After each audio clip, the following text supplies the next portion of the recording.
공상과학 영화? 우리가 어렸을 때 그 미래의 어떤 희망, 미래에 이루고자 하는 어떤 인간의 한계, 이런 것들이 정말 이 가상이라는 어떤 가치 안에 많은 것들이 거기에 막 투자가 되기 시작했습니다. 그 가상 자산, 가상 화폐, 가상 코인이라는 애들의 완벽한 민낯을 완전히 까대기가 되면서, 그래서 이제 가상, 일단 화폐 그렇게 하나 날라갔고, 소산할 것이다라는 희망을 갖고 계속 달려가고 있는 것 중에 하나가 뭐예요? 메타버스라는 가상의 세계예요. 근데 얘는 지금 원래 현실과 자기네들이 지금 겪고 있는 현실의 갭이 그렇게 크지 않았는데 왜 아이까지 죽여가면서 일가족이 다 같이 이렇게 함께 죽었어야 했었을까? 이제는 이 가상이라는 것에 대한 어떤 정확한 진단과 활용성을 모르면 앞으로도 어떤 사회적으로 굉장히 큰 문제 덩어리가 되거나 아니면 사회 구성원들의 갈등을 일으키는 정말 애물단지가 될 수도 있는 거고, 아니면 잘 사용하면 정말 원래의 취지대로의 황금알을 낳는 거위가 될 수도 있는 거고. 나는 황금알을 낳는 거위로, 여러분들도 절대로 중요한 건 현실의 고통을 잊는 가상은 없다는 것만 명심을 하시면, 현실과 가상을 어떻게 잘 배분해서 내 삶의 포트폴리오를 만들지를 잘 짜시는 분들은 정말 미래 가치로서 잘 이것들이 존재할 것이고, 그렇지 않고 현실 도피적 가상 세계로 들어가시는 분들은 중독과 다름없기 때문에 그분들의 인생은 어떻게 누구도 책임질 수 없는 끝이 뻔하지 않을까요? 안녕하세요, 너무의 여사입니다. 휴가들은 잘 다녀오셨나요? 네. 휴가를 다녀오신 분도 있고, 요즘엔 보니까 예전에는 뭐든지 다 7말 8초 이렇게 해서 많이 가는데, 어쩔 수 없이 이제 7말 8초에 가야 되시는 분들이 있죠. 아이들이 방학을 아직 안 했거나, 학교 선생님? 네. 이런 분들이 아닌 다음에 요즘에 많이 이제 분산해서 가는 것 같아요.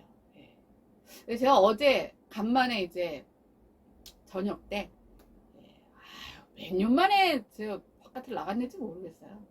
종로에 나가봤더니 제가 정말 활발하게 종로를 누비던 참 그 시대하고는 많이 다릅니다. 예.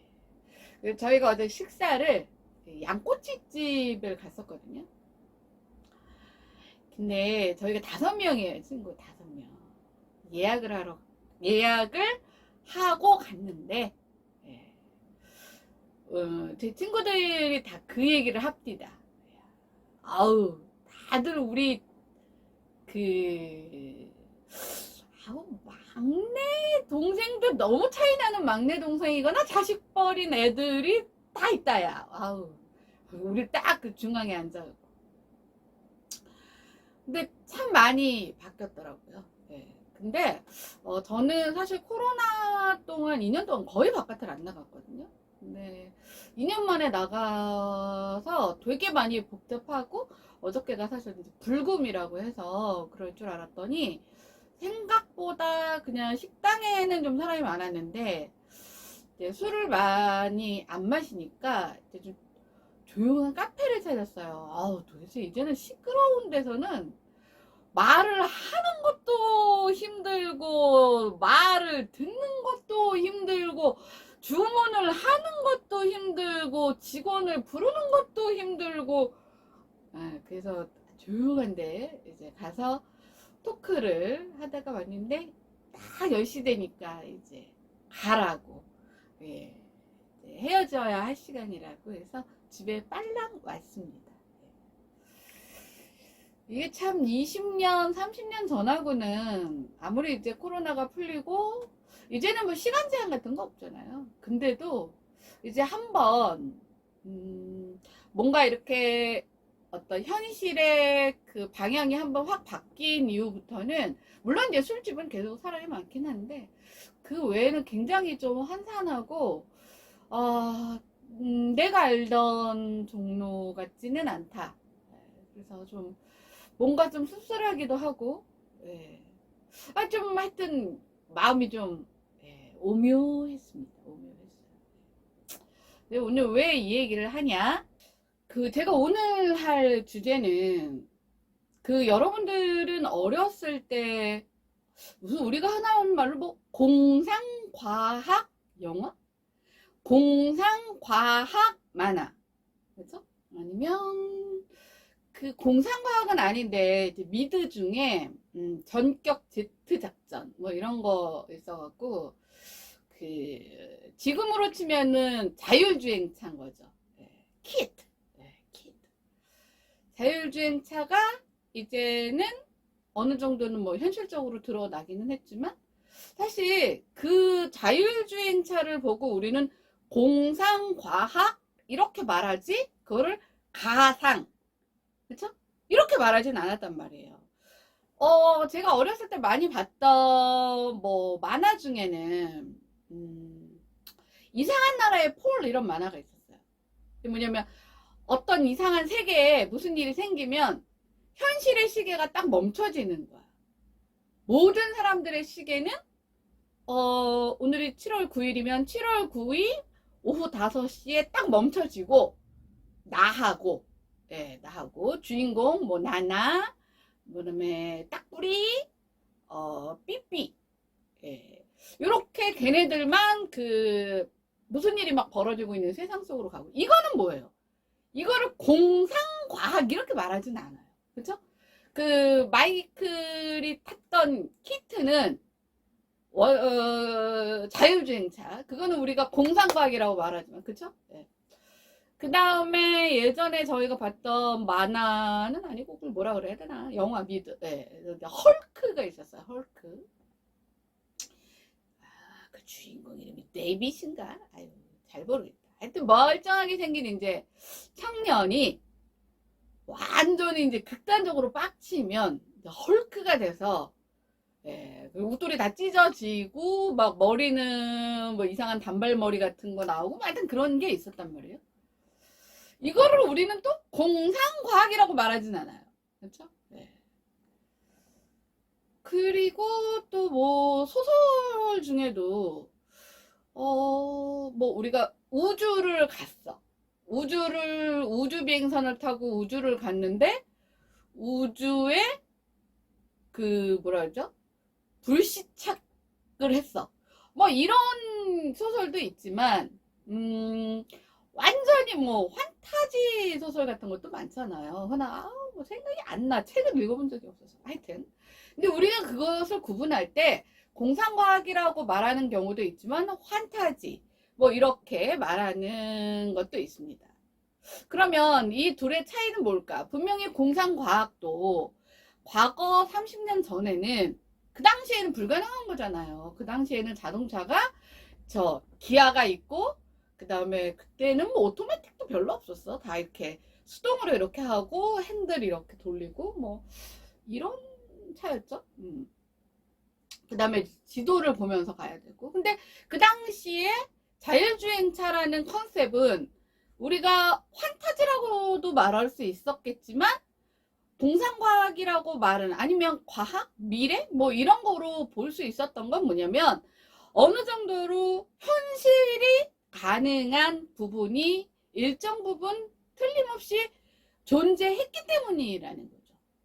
그 방법과 과정은 그 안에 굉장히 많은 변화들이 있었지만 어떻게 하다 보면 궁극적으로는 그 길을 갈 수 있을 것 같은 기존의 과학기술의 어떤 베이스와 그 추세?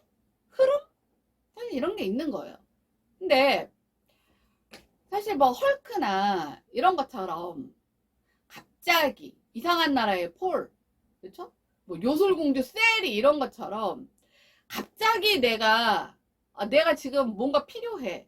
그런다고 해서 나한테 없는 갑자기 막 힘이 막 지금의 한 1000배 정도 생기는 그런 상황이 만들어진다거나 내가 새로운 인물로 변신이 돼서 없는 기능과 재능이 갑자기 발현이 된다거나 사실 이런 것들은 과학기술의 맥락하고는 상관이 없죠. 내가 아닌 또 다른 어떤 로봇이나 뭐 가상의 인물이 그런 것들을 할 수는 있을지는 모르겠지만 내가 할 수는 없잖아. 그렇죠? 그러니까 이런 것들 때문에 우리가 공상과학과 가상의 이 사이를 왔다 갔다 하면서 20, 30년을 살았어요. 근데 불과 한 이제 얼마 전, 한 5년 전, 4년 전부터 부쩍 가상이라는 표현이 현실에서 굉장히 많이 등장을 했습니다. 그리고 우리는 그것들이 제가 어렸을 때 봤던 그 마이클과 키트가 그 서로 어떤 합을 맞추면서 자율주행의 어떤 그 활약을 막 보였던 것 같은 미래와 희망, 요거를 이 가상이라는 이름 속에 우리는 넣고 사실 5년이라는 시간을 이렇게 흘려보냈습니다. 근데 이제 뭐든지 기대치가 한참 높을 때는 이제 모든 몸값이 사실은 제일 높은 거고요. 거기서 이제 하나하나 콩깍지가 이렇게 벗어나면서부터는 우리는 그 현실을 직시하는 순간부터 모든 가치가 뚝뚝뚝뚝 떨어지죠. 그래서 사실 한 5년 정도를 보내고 나니까 우리가 어렸을 때 그 미래의 어떤 희망, 미래의 꿈, 미래에 이루지 못, 미래에 이루고자 하는 어떤 인간의 한계, 이런 것들이 정말 이 가상이라는 어떤 가치 안에 엄청 많이 담아질 줄 알고 많은 것들이 거기에 막 투자가 되기 시작했습니다. 사실 뭐 그 중에 하나가 뭐예요? 제일 많은 거. 가상화폐라는 이름. 그죠? 가상화폐. 지금 현재 어떤가요? 주가 폭락과 동시에 가상화폐인지 뭔지 걔도 이제 굉장히 뭐 폭락이라고 하면 대표 명사가 됐죠.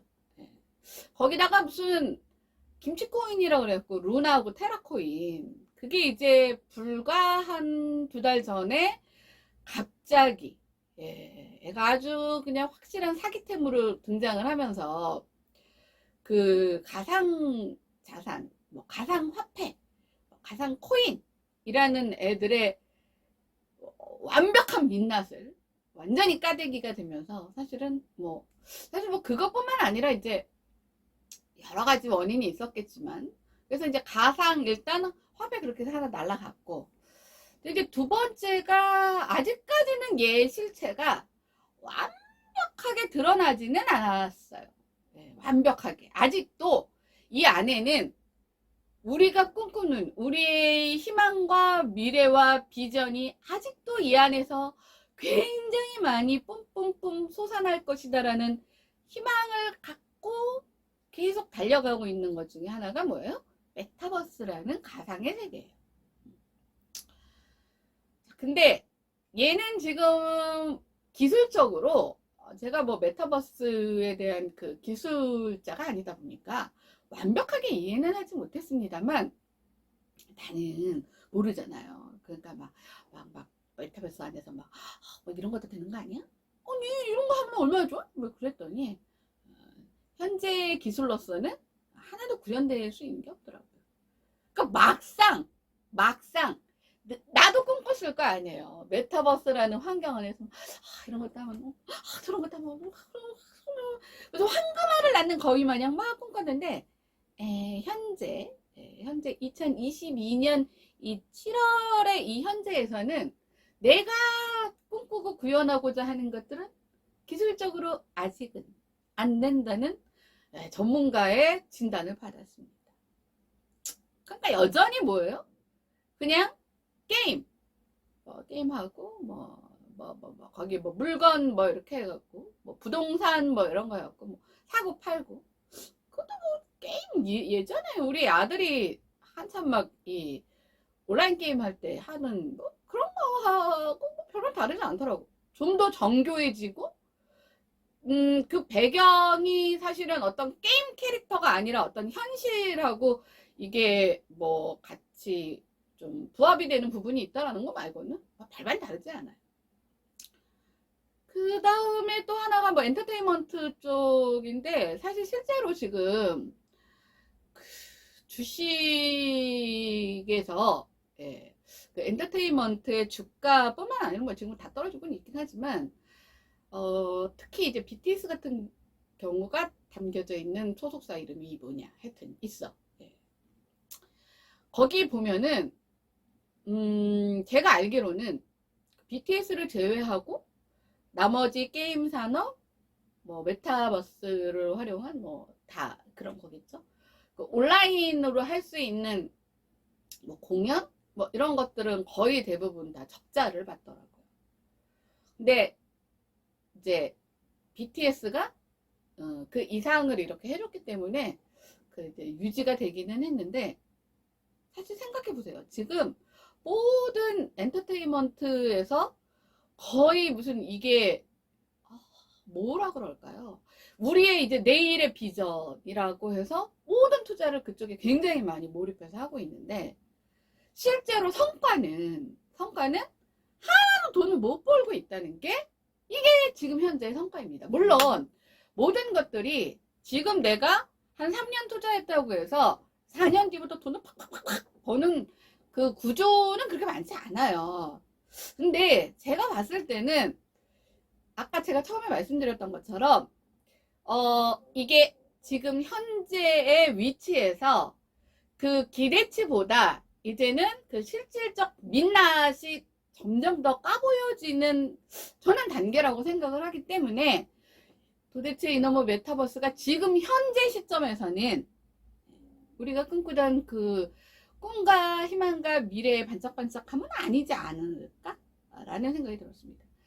그 대한항공 거기에 그 조현민 씨라고, 예, 그 양반이 이제 몇 년 전에 사실은 좀 이슈가 많았죠. 근데 이제 얼마 전에 다시 이제 그 등장을 하셨더라고요. 등장을 하셔서는 이게 참 뭐가 이게 한참 잘못돼도 잘못된 게, 그 경제인의 언어는요. 예. 경제라는 거는요. 애매모호하고 판타스틱하고 러블러블하면 안 됩니다. 예. 근데 뭐라고 표현을 하시면 뭐 물류를 뭐 가장 섹시하게 하겠다? 뭐 이런 표현을 하셨어요. 이러면 도대체 영어로 뭐 이게 표현이 되나요? 물류를 섹시하겠다. 나는 도대체 한국 사람이고 나 또한 굉장히 그런 어떤 함이나 이런 것들을 파악하는 데 있어서 누구보다도 못하지 않는다고 생각하는데, 도대체 물류가 섹시한 건 뭐 어떻게 해야 섹시한 건지 난 도대체 모르겠더라고요.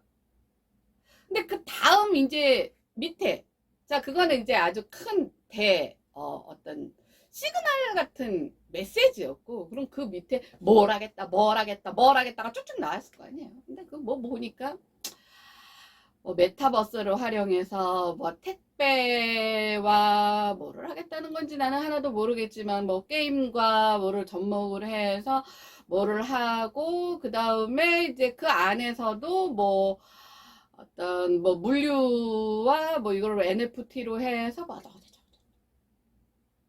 내가 들어보니까 알고 하는 소리는 하나도 없는 것 같고, 결국은 뭐 메타버스 안에서 뭐 택배와 물류를 활용한 게임과 뭐 거기에 플러스 아까도 얘기했던 엔터테인먼트를 결합해서 뭐도 하겠다나, 뭐 그 드라마도 하겠다는지, 뭐 택배 드라마를 하겠다는 건지, 뭐 택배 기사의 애환을 담은 드라마를 하겠다는 건지, 그걸 메타버스 안에서 하겠다는 건지, 뭐 아니 그거는 따로 띄어서 하겠다는 건지 모르겠어요.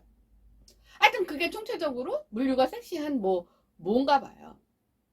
그러니까 아직도 그나마 메타버스가 그래도 점점점 이거 빼놓고 뭐 없지 않나 점점점 하고 있는 이유는, 아직도 그 기술적 한계가 너무나 명확하기 때문에 우리가 희망을 거는 기대치가 남아있기 때문인 거고, 이미 까내기 된 기대치에 대한 어떤 실적은 거의 예, 약간의 뭐 홍보나 마케팅을 활용해서 하는 거 정도의 이슈를 만드는 거 외에는 거의 전무하게 적자를 보고 있다는 게 이게 팩트입니다.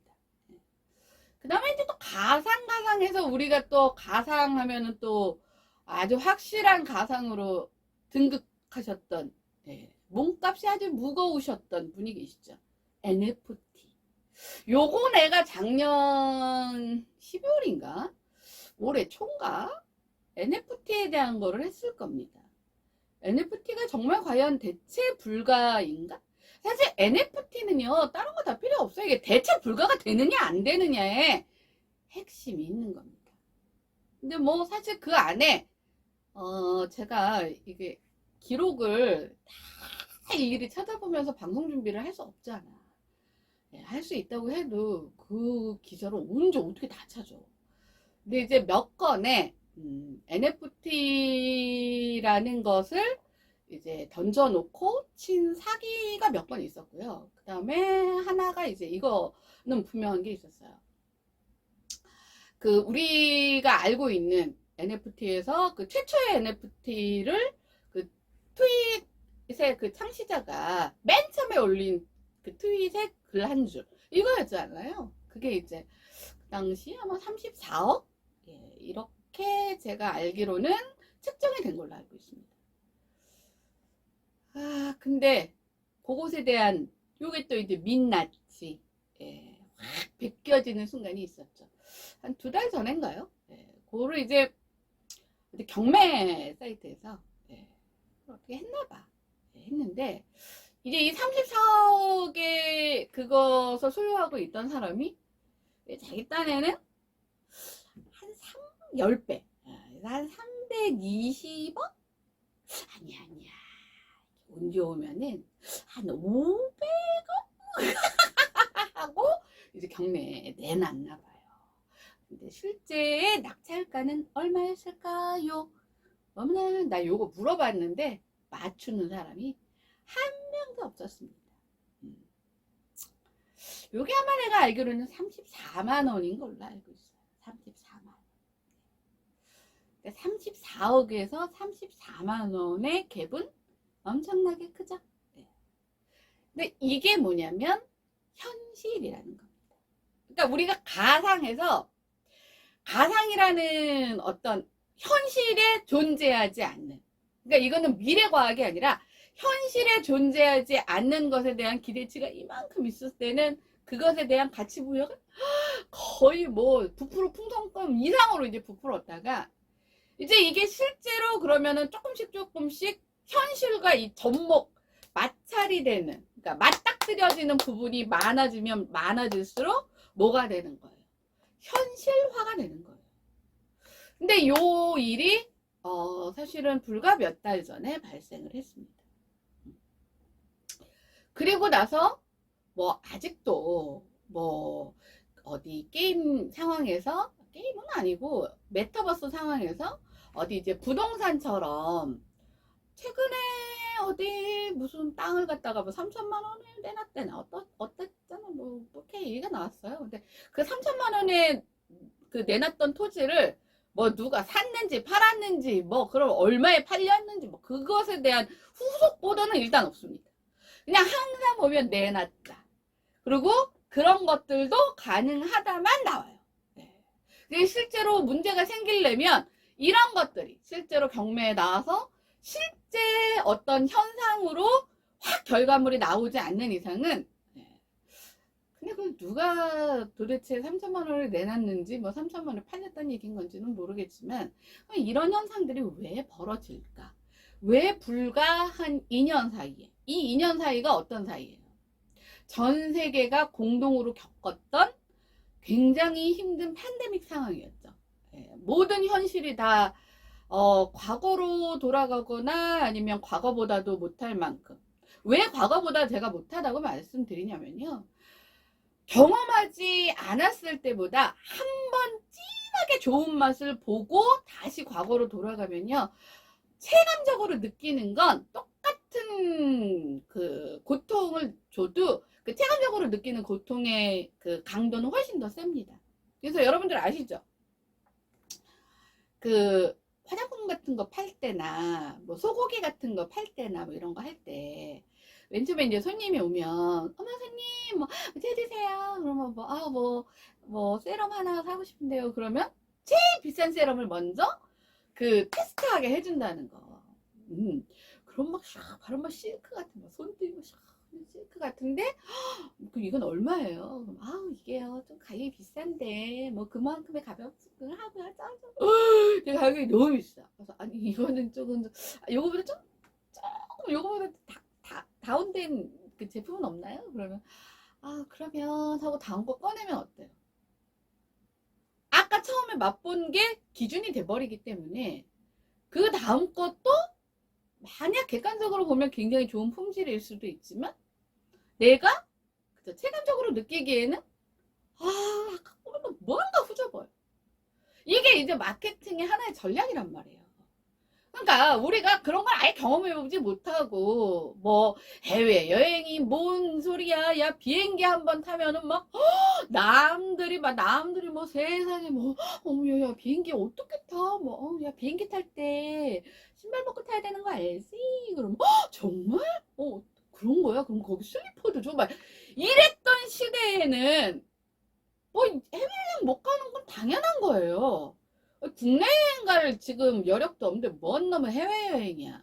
근데 해외여행이 자유화되고 웬만한 옆집 뒷집 뭐 하면은 뭐 신혼여행 아니면은 뭐 환갑 때 무슨 요즘에 환갑을 해 여행이나 보내드려. 아니 이런 식으로 뭐 누구나 어느 나라를 가느냐에 차이지 다 갔다 왔잖아요. 그러니까 그런 상황에서 이걸 확 막아버리니까 우리가 무슨 우울이라는 표현을 쓸 정도로 고통스러워했단 말이에요. 자 그런데 갑자기 그 고통의 상황 속에 불같이 활활 다른 애들은 다 꺼져가는데 얘네 혼자 활활 다 올랐던 애들이 뭐냐? 가상의 애들이었어요. 가상화폐. 그 다음에 메타버스. 그래서 왜 페이스북 이름이 메타로 바뀌었잖아. 거기다 뭔지도 모르지만 하여튼 왠지 정말 우리의 어디 저 밑에 파묻혀 있을 것 같은 보물섬 같은 NFT. 이 3종 세트가 막 미친 듯이 막 사람들 사이에서 이것이 우리를 살릴 코로나가 끝났을 때 우리가 맞닥뜨릴 뭐 해피의 어떤 극단적 결과물 뭐 황금보다도 더 가치 있는 그래서 미친 듯이 모든 것들을 다 거기에 쏟아 부었던 사실 이제 가상화폐나 이런 것들을 일반인들도 굉장히 많이 했죠. 그래서 직장을 잘 다니다가 이게 이제 가상화폐라는 건 제가 잘 모르지만 그 주식은 예를 들면 9시에 개장을 해서 3시인가 3시 반에 폐장을 하잖아요.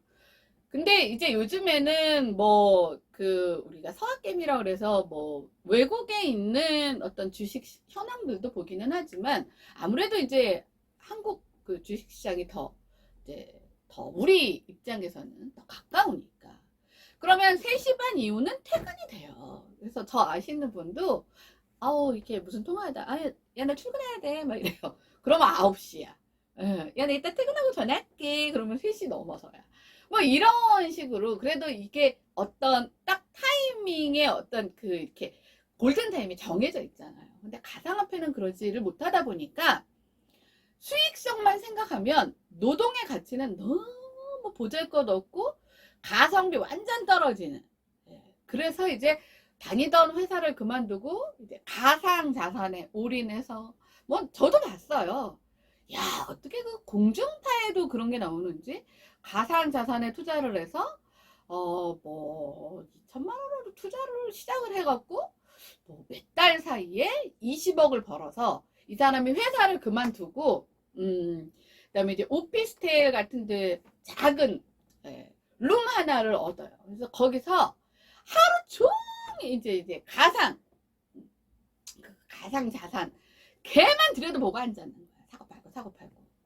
그러려다 보니까 코로나 때는 어차피 사람을 못 만났지만 누구랑 전화하는 것도 이게 다 그 불가치한 거예요. 그 다음에 먹는 음식도 뭐 이렇게 밥 차려놓고 반찬 차려놓고 뭐 이렇게 앉아서 우거우거 먹는 게 사치야. 그럴 시간, 그 타이밍에 무슨 일이 생길지 모르기 때문에. 근데 이제 그것들을 굉장히 뭐 미래에 굉장히 새로운 트렌드처럼 나왔고, 그 사람이 대단한 투자의 귀재처럼 나왔습니다. 근데 모르겠어요. 그 사람이 그 20억을 번 돈으로 뭐 어떻게 어디에다가 재투자를 해서 현재도 그 가치 이상을 갖고 있는지는 모르겠지만, 일단 본인의 입에서도 처음에는 너무 행복했대요.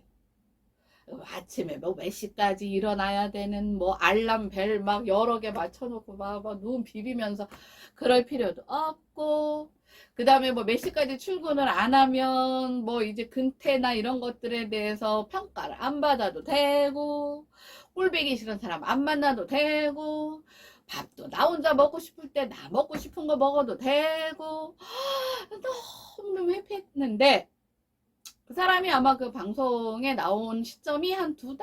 한 달? 정도 지났을 때 이제 그 사람 표현에 의하면 그런 거였어요. 자기한테 남은 건 돈밖에 없다. 네, 이제 사람들하고의 관계도 다, 이제 카톡 이런 것도 하나도 안 하나 봐요.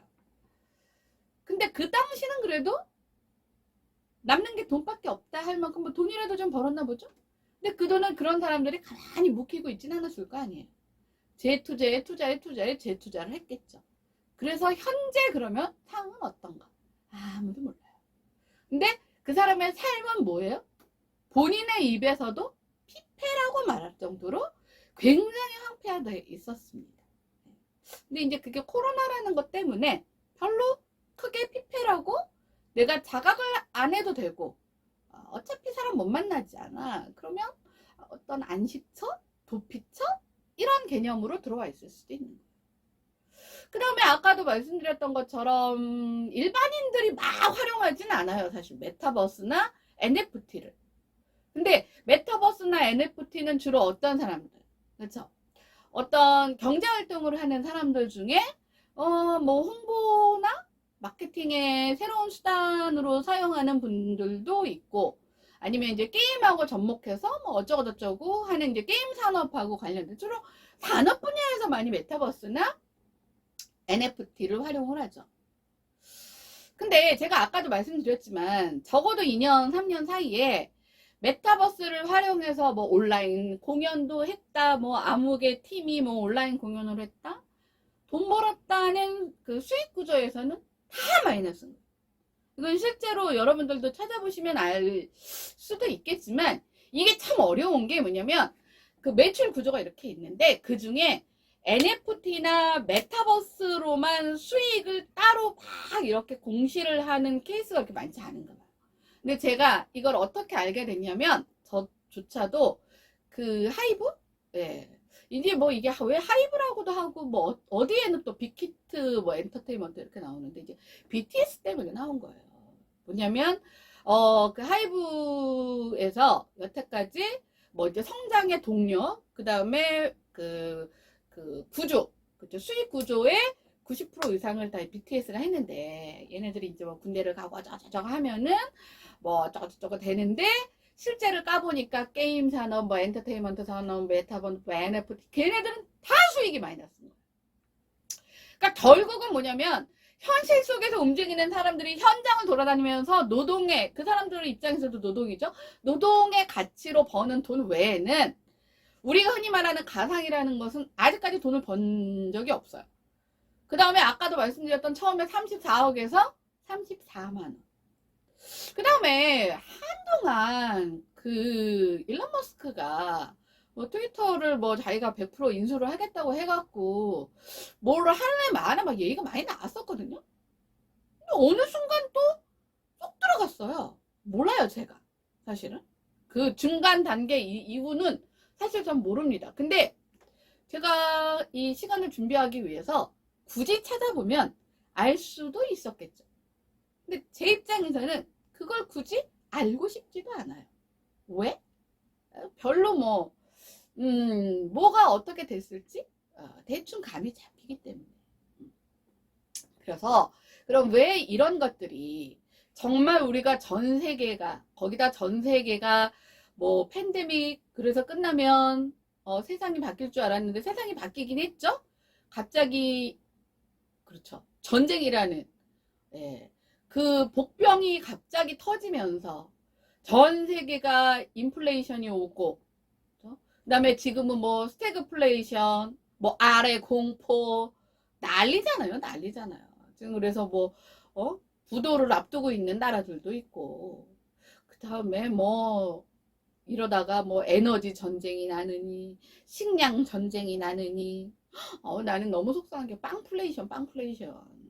뭐 요즘에 이제 자동차 뭐 그 공급 불량 그 공급이 이게 저 뭐야 유동성이 좀 떨어지다 보니까 뭐 반도체 이런 것 때문에 다 전기차잖아요. 요즘 그래서 뭐 카플레이션 그죠? 뭐 제일 고전적인 게 에그플레이션. 그 다음에 뭐 또 무슨 런치플레이션, 런치플레이션. 네. 거기다가 또 뭐 있어? 뭐 여러 가지 플레이션 중에 요즘에 나는 또 이제 무서운 게 이제 빵플레이션.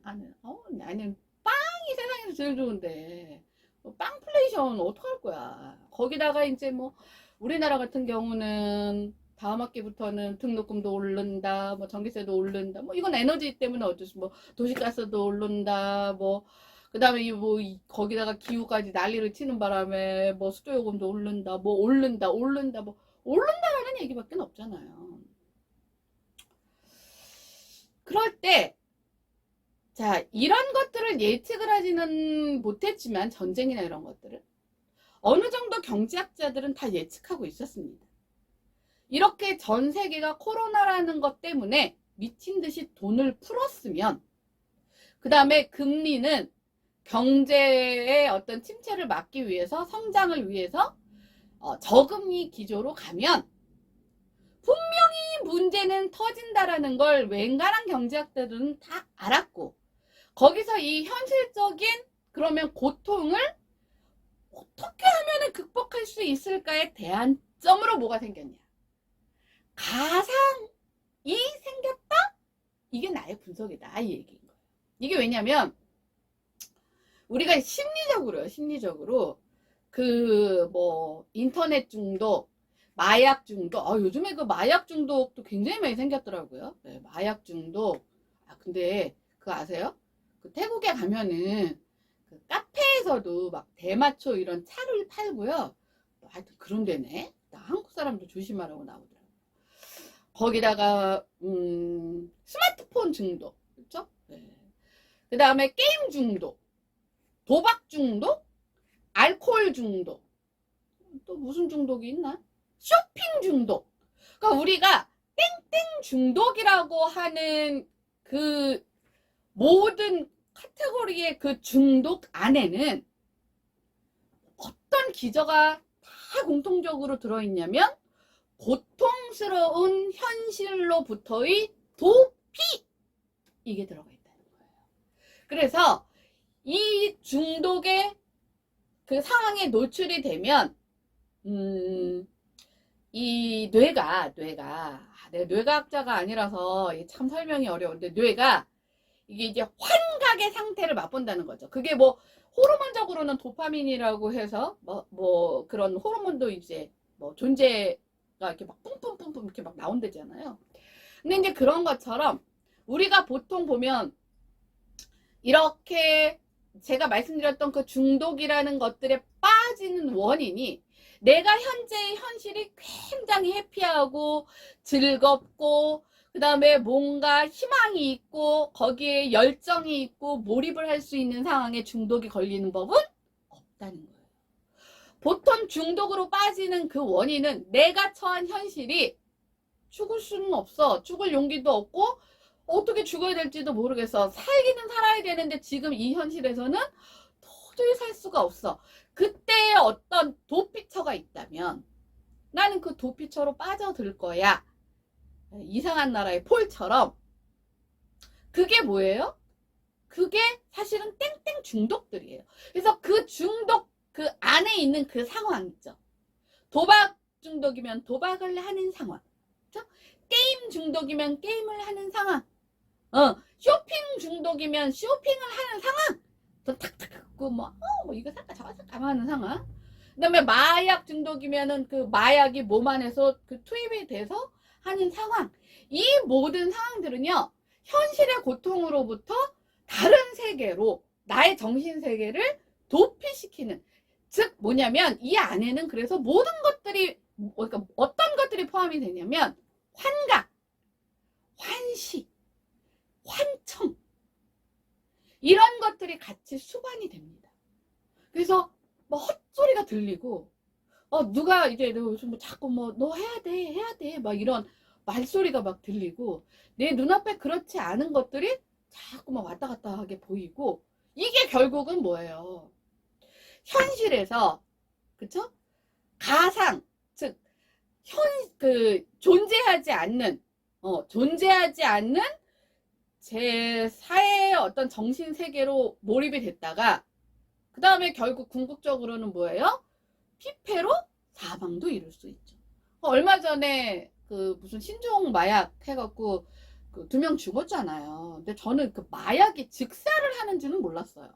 근데 마약도 그 요즘 신종 마약은 더 빠른 자극, 뭐 빠른 뇌 침투 뭐 이런 게 돼갖고 즉사도 가능하다고 하더라고요.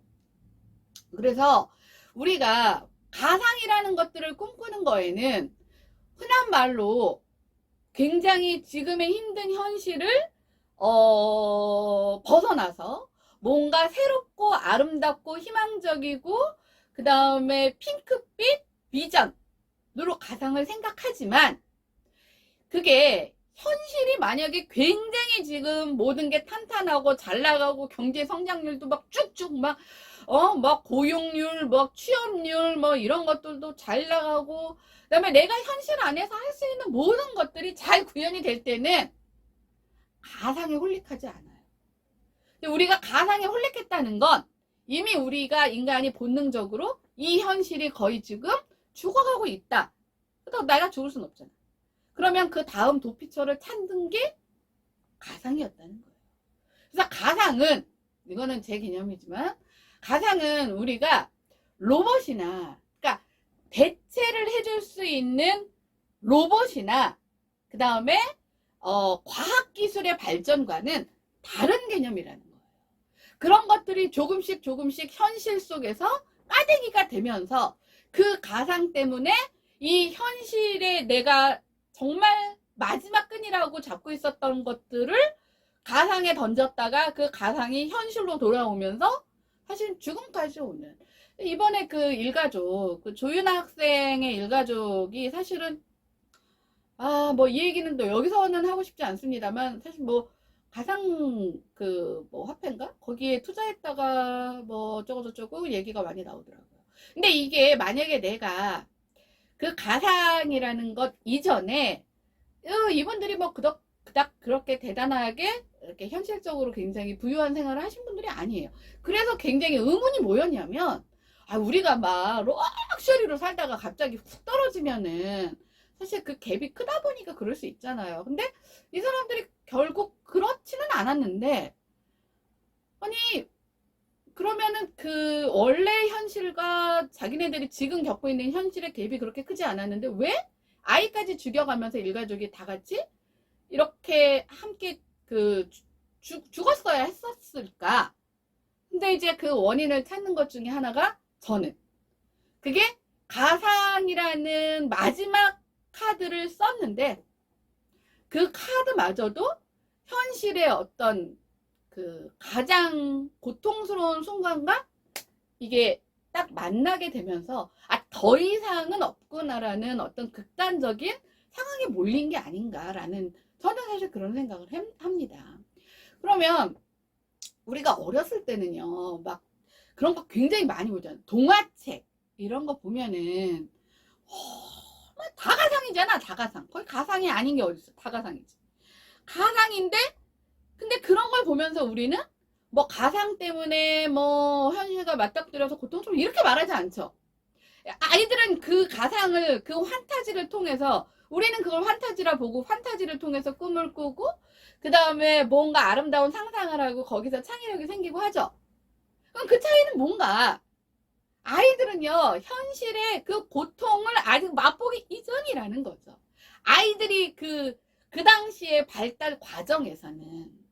그래서 뭐 그런 거 많이 나오잖아. 유괴 같은 것도. 아니면 생판 모르는 아저씨가 나한테 얘 애기야 아저씨가 아이스크림 사줄까? 우리 같으면 저 새끼가 왜 나한테 아이스크림 사줘? 이러죠. 근데 걔네들은 좋다고 쫓아가잖아요. 그러니까 그 발달 단계에서는 현실이라는 것조차가 아직 정립이 안 돼 있기 때문에 현실이 고통스러워서 가상으로 이전되는 게 아니라 현실도 아직 만들어지지 않은 어떤 무의 세계. 아주 그래서 우리가 흔하게 그거를 순수하다고 말을 하잖아요. 영혼의 순수성.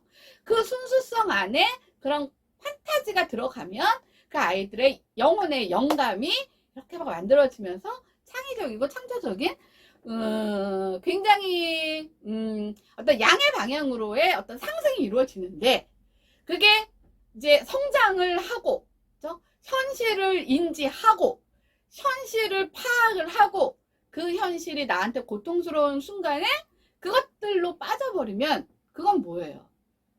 중독과 같은 현실 도피성 이 인지 장애가 온다는 거예요. 그래서 사람들이 지금 뭐 가상 뭐 가상화폐 뭐 메타버스 아직도 이제 솔직히 제가 봤을 때는 그 몇 개의 뭐 에어택시 뭐 이런 것도 나오고 하긴 하더라고요. 근데 에어택시도 솔직히 저는 우리나라 저쪽 도서지역 아니면 저기 그 전남에 무슨 뭐 이렇게 왜 평야지역? 네. 이런 지역이 아니면 서울 시내에서는 저는 거의 뭐 이게 한강다리 건너는 거 말고는 특별하게 저는 기능을 못할 거라고 생각을 합니다. 왜냐면 너무 많은 우리는 그 도시 안에 이 통신성부터 시작을 해서 이 전자파들이 너무 많은 거예요. 근데 위로 올라갔다가 추락하면 죽잖아요. 이거는 그냥 차끼리 이렇게 충돌하는 것과는 다르다는 거죠. 미국이나 캐나다나 호주나 뭐 뉴질랜드처럼 땅덩이가 우리나라에 몇십 배 되고 인구는 우리나라에 몇 분의 몇 밖에 안 되는 뭐 몇 시간을 달려도 들밖에 안 보이는 곳에서는 모르겠지만 이렇게 우리나라 서울 아니면 여기 수도권처럼 밀집 지역에서는 뭐 에어택시 이런 것조차도 솔직히 저는 그렇게 현실 가능한 대중성이 있는 미래과학이라고 보지는 않습니다. 그러면 이제 빨랑 어떻게 해야 되느냐. 제가 지금 느끼기에는 코로나 팬데믹 전쟁 인플레이션만큼 지금 무서운 게 우리 인간 구조가 지금 가상으로 가 있다는 거예요. 그러니까 가상 안에서 무언가가 해결될 수 있지 않을까라는 어떤 막연한 기대치를 넘어서 이미 현실에서 일단 발 하나를 빼서 가상의 세계에 걸쳐놔 버렸다는 거예요. 왜냐면 그 고통의 시간 안이 그것들을 다 그렇게 구현할 수 있게 만들어 버렸어.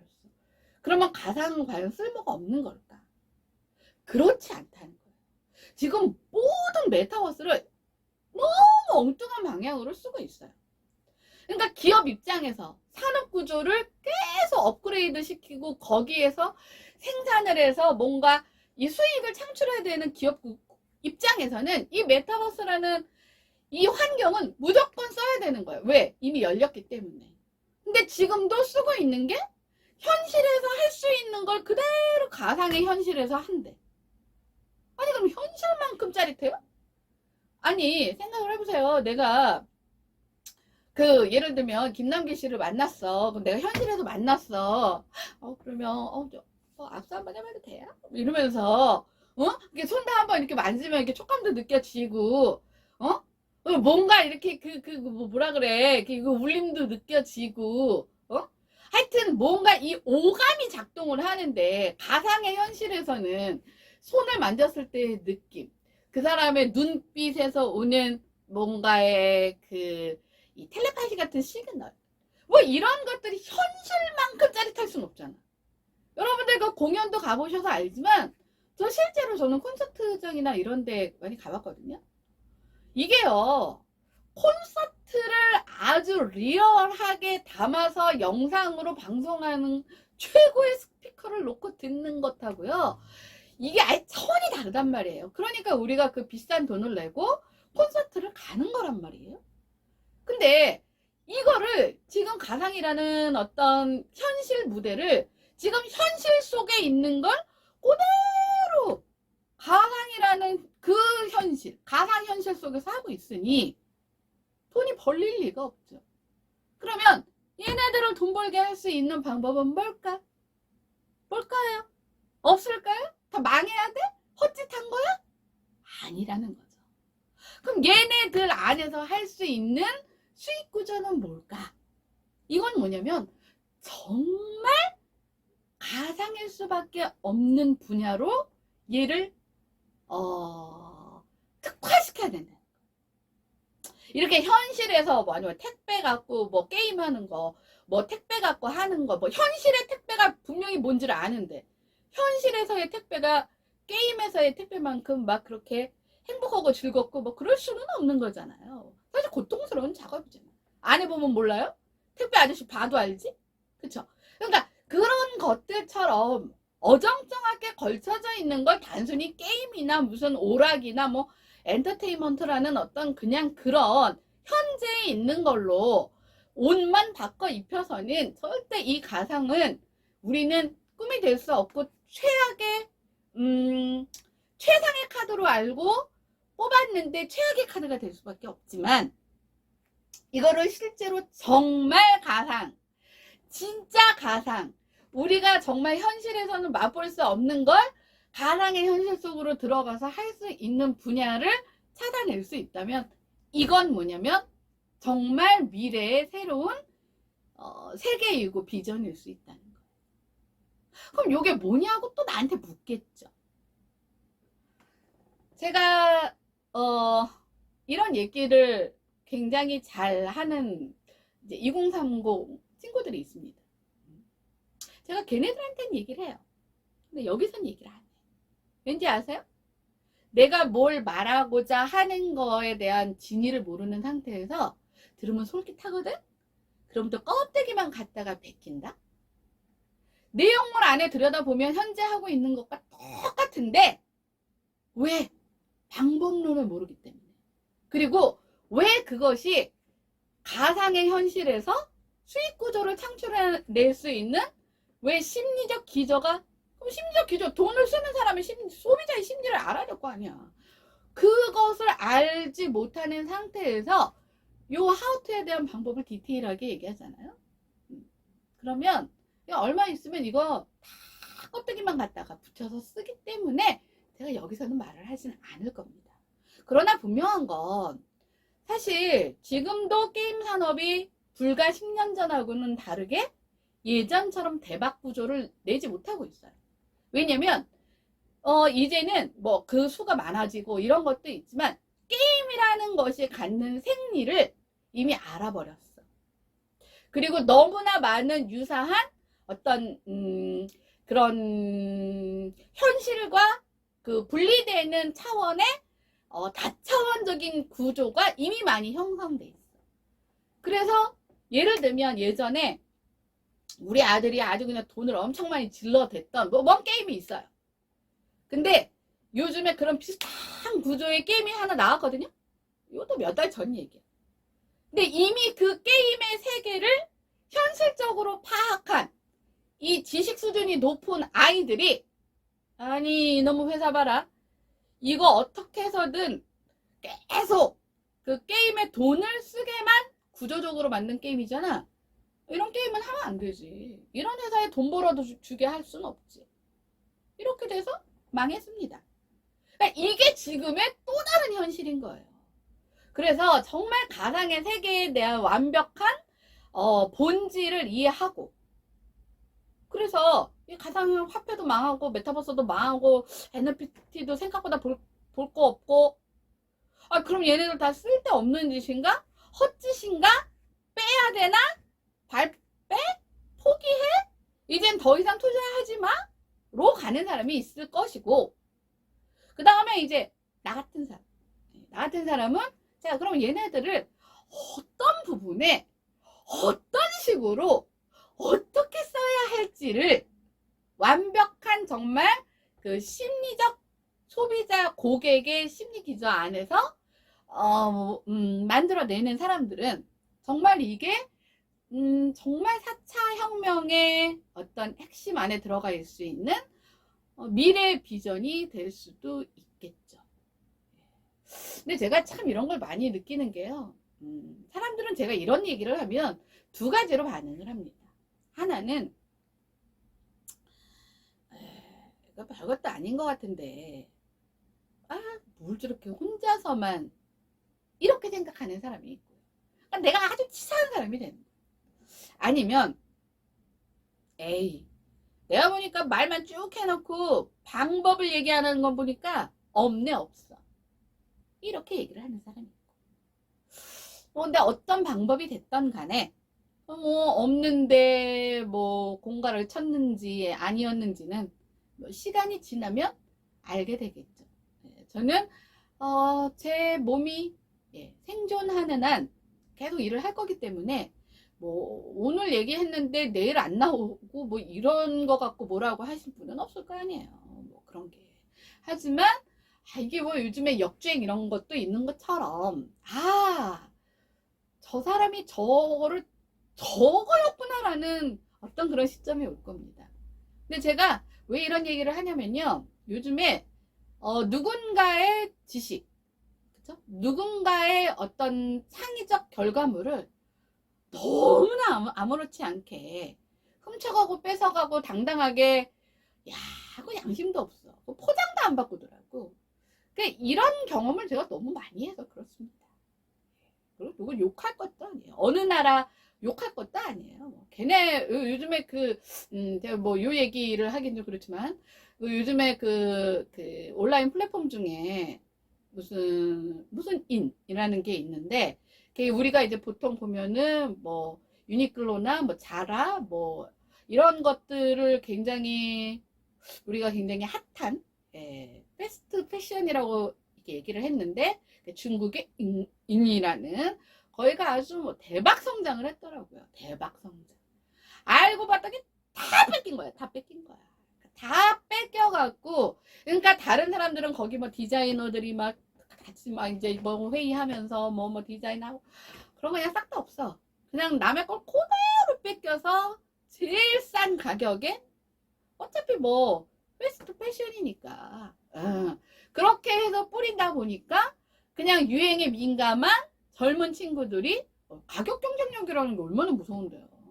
솔직히 자라 같은 경우에도 세일 해도 29,000원, 39,000원, 49,000원 짜리 요즘 별로 없어요. 요즘 또 다 올랐다고 하더라고. 근데 이거를 19,000원, 9,900원에 팔아봐요. 다 몰리지. 그러니까 매출이 8배가 성장을 하지. 이런 일들이 비일비재하다니까요. 근데 나는 누구 거를 못 뺏기잖아. 그쵸? 보이는 게 있어야 뺏기지.